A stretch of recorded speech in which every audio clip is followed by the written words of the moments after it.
हमें क्या काम, हमें तो कृष्ण प्यारा है। भाई तो भगवान की भक्ति में ही लगे रहते हैं, भगवान के भरोसे सारा छोड़ देते हैं। जैसे आज भी हिंदू समाज के लोग सारा काम ये चाहते हैं, भाई जो काम कर दे सरकार कर दे, तुम्हें कुछ न करना पड़े। हिंदू राष्ट्र भी सरकार ही कर दे रहे। हिंदू राष्ट्र जब बन जाएगा, हिंदुत्व का काम तो जनता को करना पड़ेगा। देश की रक्षा की बातें तो जनता को करनी पड़ेगी, अपने आप कुछ नहीं करना। सारा काम इस होते हैं कि भाई ये सरकार ही कर दे। तो इस तरह कि बातें जो हो रही है ये हिंदुओं की अपनी सोच है, हिंदुओं की नम्रता है। लेकिन दूसरे लोग ये भी ना समझे, हिंदू बिल्कुल इतना केंचुआ भी नहीं है कि इसके ऊपर पैर रख करके दबा दे और ये ची भी ना कर पाए। ज्यादा देर ये हिंदू दबने वाला भी नहीं है। अब से 10 वर्ष पहले का हिंदू आज वो हिंदू नहीं है। आज हर हिंदू के अंदर जागृति आ रही है। आज हर हिंदू का खून हिलोरे ले रहा है देश और धर्म की रक्षा के लिए। क्या भारत की संस्कृति की बात करना, धर्म की बातें करना, हिंदुत्व की बात करना अगर अपराध है तो ये अपराध तो होता रहेगा। ऐसे देशभक्त धर्म भक्त तो होते रहेंगे। और मैं धीरेन्द्र शास्त्री जी को धन्यवाद देता हूं, और बल्कि मैं तो अपने शब्दों में हिंदू धर्म का एक महान योद्धा कहता हूं। कथावाचक देखिए कितने हैं, सारे कथावाचक कथाओं के माध्यम से केवल अय्यासी की बातें तो बताते हैं, भगवान कृष्ण जी की बातें बताएंगे, वो रासलीला बताएंगे, लेकिन वे ये नहीं बताते उन्होंने अपने सुदर्शन चक्र से कितने राक्षसों का संहार किया, महाभारत के युद्ध को मोड़ करके रख दिया। ये सारी बातें नहीं बताएंगे, लेकिन वो बस रासलीला बताएंगे गोपियों के साथ में। जो जैसे तो इसका अर्थ ये है कि जब ये इस तरह की बातें करते हैं ये भी ऐसे ही होंगे। लेकिन ये कथावाचक हमें सबसे निराला एक दिखा है कि ये कथा से हट करके वो बातें करता है जिन बातों की आवश्यकता आज इस भारत को और हिंदू धर्म को है, हिंदू धर्म की रक्षा की और राष्ट्र की रक्षा की जो ये बातें कर रहा है। भाई ऐसे तो अगर ये सारे कथावाचक हमारे धर्माचार्य, हमारे साधु संत अगर लग जाए तो वो दिन दूर नहीं है, ये ऋषियों का देश जो प्राचीनता में था वही बन करके रहेगा। लेकिन हमारे तो यहां ऐसे साधु संत हैं और ऐसे ये शंकराचार्य हैं। हमारे आद्य शंकराचार्य जी ने 4 मठों की स्थापना इसलिए की थी कि धर्म के क्षेत्र में और राष्ट्र रक्षा के क्षेत्र में ये चारों मठ धर्म की और राष्ट्र की सेवा करें। लेकिन ये वहां बिल्कुल ऐसो आराम में बैठे रह जाते हैं, और ऐसा ऐसो आराम है कि राजसी ठाट में रहते हैं। इनके मकान भी वातानुकूलित है और गाड़ियां भी वातानुकूलित है और भोजन भी सोने चांदी के बर्तनों में करते हैं। तुमने प्राचीन राजाओं में इनमें क्या अंतर हो गया। महाराज जी, एक शंकराचार्य तो कह रहे कि मैं तो धीरेन्द्र शास्त्री को तभी मानूंगा वो जोशी मठ की दरारें भर के दिखाए पहले। अब ये सृष्टि का कार्य है, इस सृष्टि को मनुष्य कैसे कर देगा। ये शंकराचार्य जी जो बोल रहे हैं ये इन्हें जोशी मठ के पहाड़ों में आई हुई, वहां मकानों में आई हुई दरारों की चिंता नहीं है। केवल चिंता इस बात की है कि तुम यहां बैठे हो, तुम्हें कोई पूछ नहीं रहा। और धीरेन्द्र शास्त्री का आज इतना प्रचार देश विदेश में हो गया, वो बर्दाश्त नहीं होगा, इसे उनके पेट में दर्द हो गया। तो ये जो सब तिल मिलाए हुए हैं, आपने कहा पेट में दर्द हो गया, तो क्या कारण लग रहा है कि सबके सब धीरेन्द्र शास्त्री के पीछे पड़ गए। ये दर्द क्यों हो रहा है? इसलिए दर्द हो रहा है, देखिए जो भी राष्ट्र की बातें करेगा, धर्म की रक्षा की बातें करेगा, समाज उससे जुड़ेगा तो है ही। अब आज ये बताइए, भगत सिंह को याद कर रहे हैं, लेकिन दूसरे भी तो लोग इस देश के अंदर थे।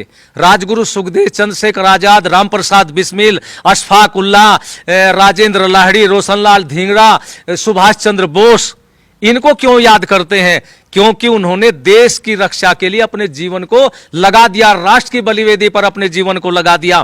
तो धीरेन्द्र शास्त्री जी जो ये कह रहे हैं कि मुझे मरने का कोई चिंता नहीं, डर नहीं है, तो सबको मरना है, लेकिन मरूंगा तो राष्ट्र और धर्म की रक्षा के लिए, भारत की संस्कृति की रक्षा के लिए मरूंगा।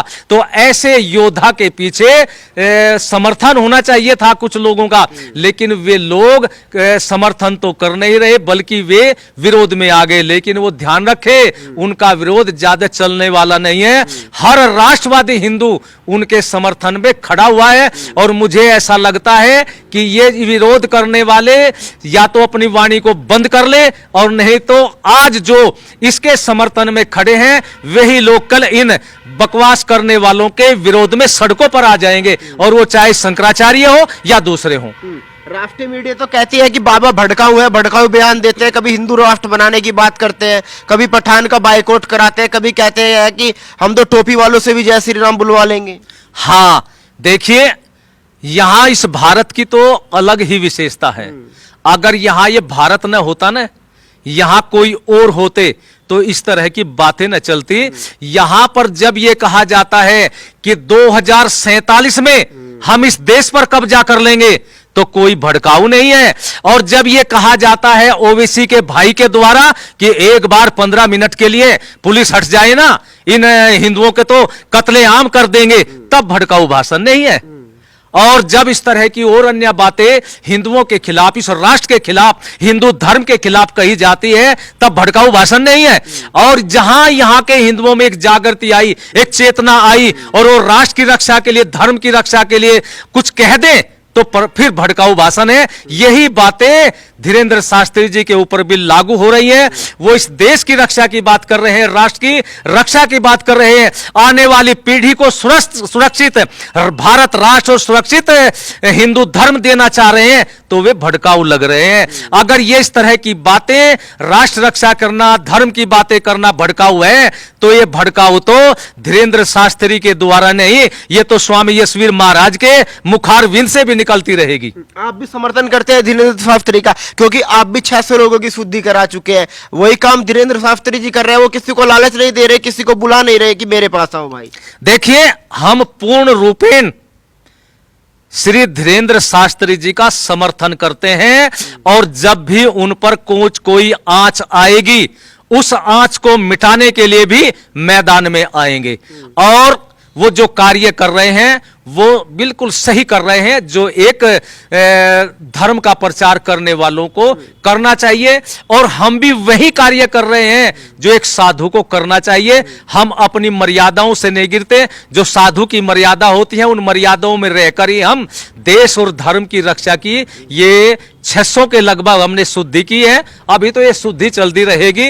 अभी तक तो कई लाख मुसलमान हमारे संपर्क में आ चुके हैं। अब वो धीरे धीरे कर्म वाइज आते रहेंगे और यहां घर वापसी करते रहेंगे। हम किसी को हिंदू नहीं बनाता, किसी मुसलमान को। हम तो उनकी घर वापसी करते हैं जिनको लोगों ने बहकार करके, डरा करके या लालच दे करके हिंदुओं से दूसरे मत में बदल लिया था, उनको घर वापसी करा रहे हैं और वो घर वापसी के लिए यहां आते हैं। अच्छा, अभी आपने देखा मंच से बाबा ने एक की वापसी कराई, जो लड़की सुल्ताना थी, उसको हिंदू बनाया, तो अब मीडिया ये कहने लगी कि बाबा तो देखिए खुलेआम धर्मांतरण करा रहे हैं। नहीं, धर्मांतरण नहीं कराए। मैंने भी उनका सुना है, उसने कहा है कि मैं तो स्वेच्छा से यहां आई हूं और मुझे हिंदू धर्म ही पसंद आया है। उसने, आपने भी सुना होगा और इस भारत की जनता ने भी सुना है और हमारे मुसलमान भाइयों ने भी सुना है। उसने कहा कि हम जिस इस्लाम में थे वहां हमें पसंद नहीं है, वहां तलाक भी एक बार 3 बार तलाक कह दो, तलाक तलाक तलाक तलाक हो जाता है,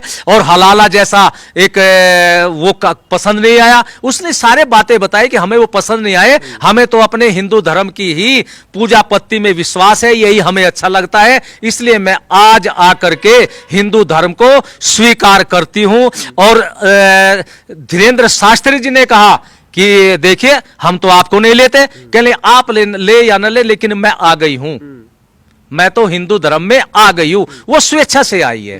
अच्छा महाराज जी, जब ऐसा मुद्दा आता है, आपने देखा हिंदू हो चाहे शंकराचार्य हो, वो भी 2 गुट में बटे नजर आते हैं। जैसे आप समर्थन कर रहे हैं, कुछ लोग उनका विरोध कर रहे हैं, कुछ कह रहे हैं कि अंधविश्वास फैला रहे हैं। और सवाल ये बनता है कि जब ये शंकराचार्य है, ये इनको विरोध क्यों कर रहे हैं, जबकि ये घड़ी तो सबको साथ आना चाहिए था। देखिए, ये साधुओं में बीमारी है और हिंदुओं में भी बीमारी है। केवल हिंदू धर्म के मानने वाले ही इतने अपने स्तर से गिरते हैं। ये स्वार्थ के वशीभूत है। हमारे शास्त्रों में आता है, स्वार्थी दोषम न पश्यति, कि स्वार्थी आदमी किसी भी कार्य को करने में अपना स्वार्थ देखता है, दोष नहीं देखता कि तू गलत काम कर रहा है। जितने भी ये चोरी करने वाले या दारू पीने वाले या कुछ और भी करने वाले जितने भी बुराइयां करते हैं, पता उनको भी है कि तुम इस बुरे काम को कर रहे हो, लेकिन उसमें उनका अपना स्वार्थ जुड़ा होता है, आमदनी जुड़ी होती है। तो इस तरह के जो विरोध कर रहे हैं भारत की संस्कृति को बचाने वालों का, इनका भी अपना स्वार्थ है। ये कहीं ना कहीं किसी राजनीतिक पार्टियों से जुड़े हुए हैं, ऐसी राजनीतिक पार्टियों से जो हिंदू विरोधी हो, भारत विरोधी भी हो, जिन्होंने इस देश के टुकड़े सन 47 में करवाए हो, ऐसी पार्टियों से ये जुड़े हुए हैं। ये इनके तो गुरु भी जुड़े हुए थे, उनके भी इतिहास ऐसे आते हैं।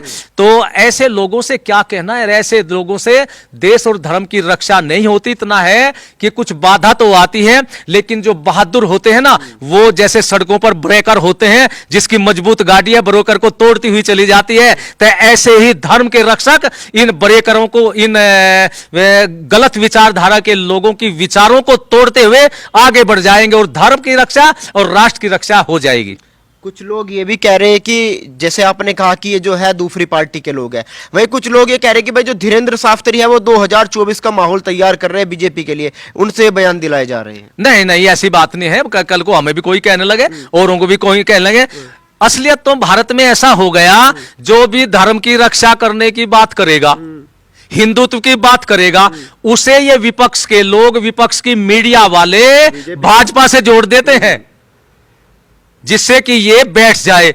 और फिर दूसरी बात यह है भाई, जो धर्म की बातें करेगा, वो धर्म की बातें करने की विचारधारा चाहे वो किसी भी पार्टी को प्रभावित करे, हमें इस बात से क्या लेना।